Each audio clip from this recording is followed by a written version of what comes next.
राजर्षी छत्रपती शाहू महाराजांनी राधानगरी धरण उभारलं आणि त्या काळात दाजीपूर अभयारण्य राखीव केलं। त्यामुळे राधानगरी तालुक्याला निसर्गाचं वैभव प्राप्त झालंय। पण अलीकडच्या काळात काही समाजकंटकांकडून हे वैभव खुडण्याचा प्रयत्न सुरू आहे। गेले काही महिने राधानगरी अभयारण्य शेजारील खाजगी जमिनीमध्ये मोठ्या प्रमाणात गौण खनिज उत्खनन चालू होतं। हे महसूल प्रशासनाला माहीत नव्हतं का?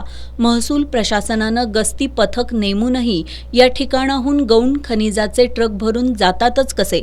हे संशयास्पद असून संबंधित अधिकारी, मंडल अधिकारी आणि तलाठ्यांची चौकशी करून त्यांच्यावर कठोर कारवाई करावी, अन्यथा तीव्र आंदोलन छेडण्याचा इशारा शिवसेना उबाटा पक्षाचे उपजिल्हाप्रमुख सुरेश चौगले यांनी दिलाय।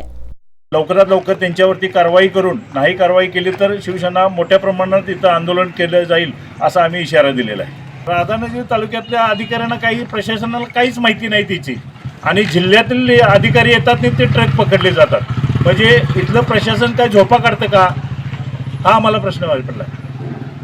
शिवसेना उद्धव बाळासाहेब ठाकरे पक्षाच्या वतीनं नायब तहसीलदार सतीश ढेंगे यांना निवेदन देण्यात आलं।